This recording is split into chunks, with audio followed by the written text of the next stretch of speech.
Bismillahirrahmanirrahim. Assalamualaikum warahmatullahi wabarakatuh. Alhamdulillahi wa kafa, wassalatu wassalamu ala rasulillahil mustafa Muhammadin sallallahu ala nabiyyil mustafa. Alhamdulillahi rabbil alamin. Puji syukur kita kepada Allah subhanahu wa ta'ala atas segala karunia nikmat yang telah Allah berikan kepada kita. Begitu besar dan begitu banyak nikmat-nikmat yang telah Allah berikan kepada kita, hingga kita tidak akan mampu untuk menghitungnya. Sesuailah dengan firman Allah subhanahu wa ta'ala, a'udzubillahi minasyaitonir rajim, wa in ta'uddu ni'matallahi la tuhsuha. Dan sekiranya engkau menghitung nikmat yang telah aku berikan, kata Allah subhanahu wa ta'ala, niscaya engkau tidak akan mampu untuk menghitungnya. Salawat beserta salam semoga terus tercurahkan kepada qudwah hasanah kita, Nabi besar Muhammad sallallahu alaihi wasallam. Mudah-mudahan kita semuanya tergolong umatnya yang bisa terus istiqamah menjalankan sunnah-sunnah yang diajarkan oleh Nabi kita Muhammad sallallahu alaihi wasallam. Pada kesempatan yang berbahagia ini, izinkan kami dari penanggung jawab diniyah akan memaparkan kurikulum diniyah secara umum. Kurikulum diniyah atau program-program diniyah kami berikan kepada Ananda, setidaknya ada 6 aspek yang harus Ananda ikuti. Yang pertama, ini menjadi program unggulan sekolah pionir, yaitu program tahfidzul Quran. Sekolah pionir mencanangkan 5 juz tahfidzul Quran. Kemudian yang kedua yaitu adab dan akhlak. Yang ketiga ada tahsin. Yang keempat ada hadis. Yang kelima ada doa, dan yang terakhir yaitu fiqhul ibadah. Insyaallah kita akan jelaskan satu persatu apa yang menjadi program dari sekolah pionir tersebut. Dalam mensukseskan 6 program yang telah kami berikan, tentunya Ananda semua harus mengikuti targetan-targetan atau tahapan-tahapan yang telah kami sajikan nantinya. Yang pertama yaitu program tahfidzul Quran 5 juz. Tentu hafalan 5 juz tidak akan serta-merta langsung didapatkan oleh Ananda tanpa mengikuti targetan-targetan di setiap kelasnya.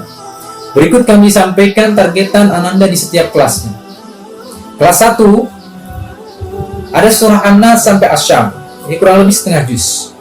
Kelas 2 Ananda akan menghafalkan juz 30 secara utuh. Jadi kelas 1 setengah kurang lebih. Di kelas 2-nya Ananda menyelesaikan 1 juz, yaitu juz 30. Kemudian di kelas 3 Ananda akan menghafalkan setengah juz dari juz 29, ya, tanpa mengecualikan kelas 1 dan kelas 2. Jadi Ananda tetap memurajaah kelas 1 dan kelas 2-nya, ya, di kelas 3 plus menghafal hafalan baru setengah juz dari juz 29. Kemudian di kelas 4 Ananda akan menghafalkan sisa dari setengah juz 29 ditambah dengan juz 1. Jadi total sudah 3 juz di sini.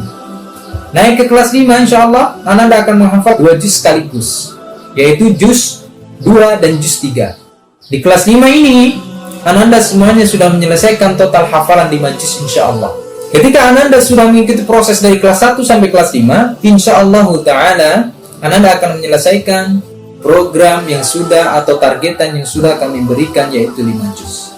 Naik ke kelas 6, Ananda akan fokus memurajaah hafalan dari kelas 1 sampai kelas 5 guna mempersiapkan masuk ke jilid berikutnya, yaitu munaqashah hifdzul Quran. Insyaallah ketika Ananda semuanya mengikuti tahapan-tahapan tersebut, ya, mengikuti targetan tersebut dengan usaha yang gigih tentunya, Ananda akan mampu mencapai target 5 juz yang telah diberikan oleh sekolah pionir. Dan ini terbukti, ya. Dari beberapa Ananda yang sudah menyelesaikan, atau Ananda yang kemarin di kelas 6, ada beberapa Ananda yang mampu menyelesaikan target 5 juznya, bahkan lebih.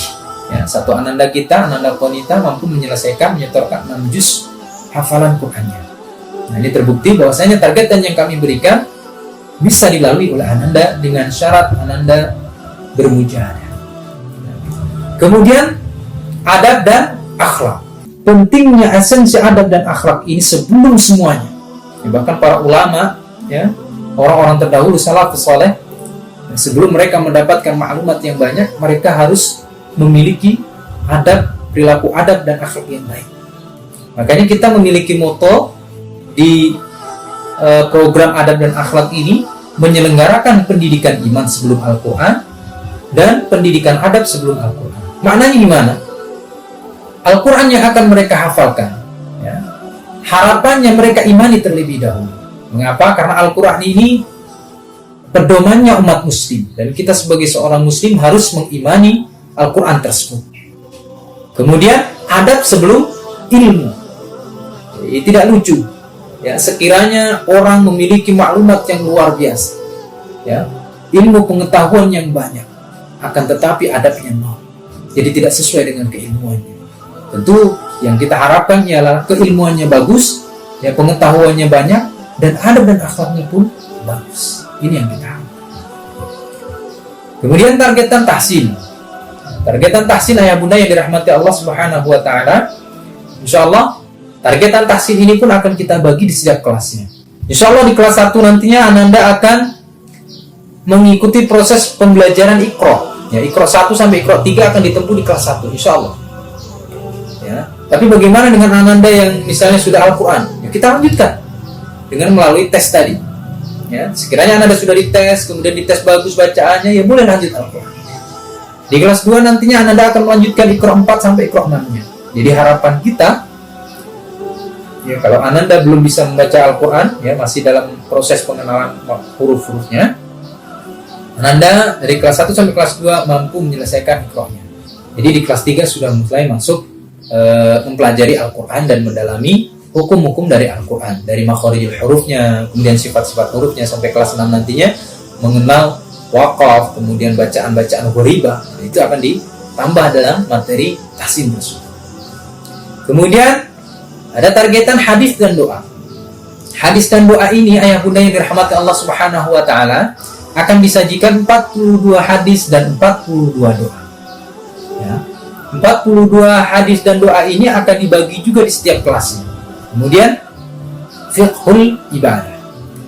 Ayah bunda yang dirahmati Allah Subhanahu wa taala, insyaallah Ananda kita akan dibimbing, ya, untuk mempraktekkan, untuk melaksanakan ibadah dengan tata cara yang sesuai yang diajarkan oleh Nabi kita Muhammad SAW. Ya, tentunya ini materi-materi dasar dan disesuaikan dengan kemampuan Ananda. Kelas 1 sama kelas 6 pasti akan beda level yang akan disampaikan. Nah, apa sih materi yang berkaitan dengan fikih ibadah ini? Ya, di dalamnya ada fikih thaharah. Ya, bagaimana tata cara bersuci, bagaimana tata cara berwudu, nah itu di fikih thaharah. Kemudian fikih salat, ya, tata cara salat, bacaan salat. Kemudian ada fikih puasa yang berkaitan dengan puasa, hal-hal yang membatalkan puasa itu akan dibahas di situ. Kemudian ada fikih jenazah. Ya, semuanya ini yang memerlukan praktek akan dipraktekkan. Ya, baik dari praktek wudunya, praktek salatnya, kemudian praktek jenazahnya. Ya, bagaimana kepengurusan jenazah itu akan dipraktekkan oleh Ananda semua. Ayah bunda yang dirahmati Allah Subhanahu wa taala. Dari 6 program yang kami sampaikan tadinya, ini akan ada hal-hal yang menunjang atau pembiasaan-pembiasaan dalam setiap harinya untuk mensukseskan 6 program yang diberikan di kurikulum diniyah. Pembiasaan-pembiasaan tersebut meliputi ada tilawah Al-Quran, ada sholat duha. Ini sholat duha ini sifatnya wajib, meskipun sholat duha ini sunnah, tetapi bersifat wajib bagi Ananda. Kemudian ada puasa sunnah Senin dan Kamis, kita biasakan. Kemudian ada tilawah surah Al-Kahfi, wajib. Ya, surah Al-Kahfi ini wajib di hari Jumat. Jadi setiap hari Jumat Ananda akan membacakan surah Al-Kahfi. Kemudian ada sirah nabawiyah. Ya, dari guru-gurunya nanti akan menyampaikan sirah nabawiyah. Nah, ini penting untuk Ananda mengenal perjalanan kenabian terdahulu, nabi-nabi terdahulu. Nah, seperti yang sudah kami sebutkan tadi, bahwasanya ada program penunjang atau program pendukung yang disajikan untuk mensukseskan 6 program utama dari kurikulum diniyah. Yang pertama adalah mabit Quran atau Quran Camp. Kemudian ada ujian diniyah, ada munaqasyah hifdzul Quran, dan yang terakhir yaitu pesantren Ramadan. Mabit Quran ini adalah salah satu program yang tujuannya untuk menunjang program tahfidz 5 juz. Mabit, namanya mabit, Ananda harus menginap. Ya, menginap di sekolah insyaallah. Pelaksanaannya dilakukan dalam 3 minggu sekali. Jadi setiap 3 minggu sekali Ananda akan melakukan mabit di sekolah. Ya, dari Jumat sore ba'da asyar Ananda harus datang lagi ke sekolah. Jadi Ananda jam 2 pulang ke rumah, kemudian istirahat, siap-siap mempersiapkan perangkat untuk mabit, ya, nanti akan diinformasikan lebih detail. Kemudian jam 4:30 mereka hadir di sekolah, ya. Kemudian ada pembukaan sampai jam 7 jam 8 pagi, Sabtu paginya Ananda pulang. Nah, itu kegiatannya ngapain? Kegiatannya tentunya memurojaah hafalan yang sudah ditalakikan di kelas. Jadi memurojaah hafalan yang sudah ditalakikan selama 3 minggu atau kurang lebih 1 bulan tersebut, dimurojaah secara penuh di sekolah, ya. Kemudian sekiranya masih ada waktu tambahan atau masih ada sisa waktu tambahan, Ananda diperkenankan untuk menambah hafalan yang baru. Nah, untuk mabit Quran tadi, Ananda yang wajib mengikuti mabit Quran yaitu 3, 4, 5, 6 wajib mengikuti mabit Quran yang diselenggarakan oleh pihak sekolah. Kemudian ada ujian diniyah. Ujian diniyah ini kita laksanakan di setiap akhir semester. Di semester 1, semester 2 pasti akan ada ujian diniyah, ya. Kemudian materi yang diujikan yaitu praktek fikih ibadah, ini utamanya, ya. Tadi sudah kita sampaikan materi fikih ibadah. Ada praktek tahsin. Tahsin ini ada 2 metode. Metode lisan dan juga tulisan. Jadi bisa jadi saat tahsin Ananda akan dites tahsinnya, bacaannya, kemudian dites dengan tajwidnya akan bentuk tulisan. Misalnya hukum normatif bertemu bak bacaan apa. Kemudian ada hafalan.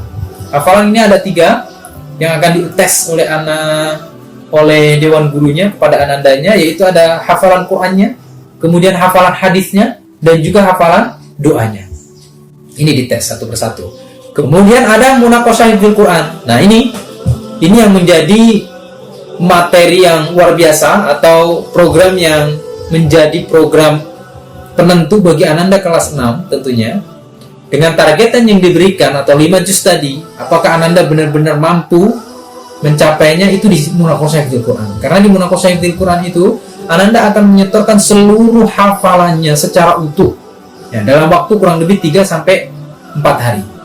Jadi 3 sampai 4 hari tersebut Ananda menyetorkan dari juz 1, 2, 3, 29 dan 35 juz sekali story itu tadi. Ya, karena Ananda kita banyak, jadi dibagi di waktu 3 sampai 4 hari tersebut. Nah, kelas 1 sampai kelas 5 ngapain? Apakah mereka ada ujian munaqashah juga? Ya, Ananda ada ujian munaqashah. Ya, mereka pun menyetorkan hafalan yang ditalakikan di kelas tersebut.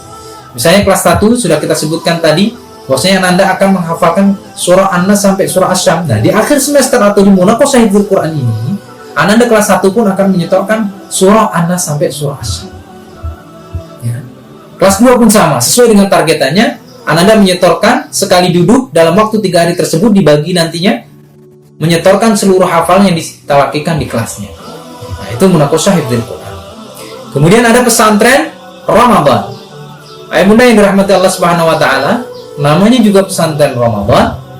Maka pesantren Ramadan ini akan dilakukan di bulan suci Ramadan, saat datangnya bulan puasa.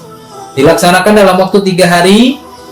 Kemudian Ananda mengikuti materi yang disampaikan, yaitu tentang fikih puasa, ya, mendalami tentang fikih puasa, keutamaan di bulan suci Ramadan. Kemudian ada itikaf, zakat. Nah, itu dibahas. Dibahas selama proses mabit Quran. Kemudian biasanya ditutup nanti di hari terakhir dari ketiganya, buka puasa bersama seluruh Ananda di sekolah pionir, insyaallah ta'ala. Itu tadi ayah bunda yang dirahmati Allah Subhanahu wa taala, program-program kurikulum diniyah yang kami paparkan, ya. Ada 6 program yang menjadi program unggulan kita, yaitu tahfidz Quran 5 juz, kemudian ada adab dan akhlak, tahsin, hadis doanya, kemudian fiqhul ibadah. Mudah-mudahan pemaparan ini memberikan gambaran kepada Ananda semuanya. Ini loh program diniyah yang kami sajikan untuk Ananda. Sekiranya masih ada hal-hal yang belum dipahami, bisa kita diskusikan lebih lanjut nantinya. Dari Ana pribadi, ya, mohon maaf yang sedalamnya. Sekiranya ada salah kata, salah ucap. Jazakumullahu khairan. Syukran. Wassalamualaikum warahmatullahi wabarakatuh.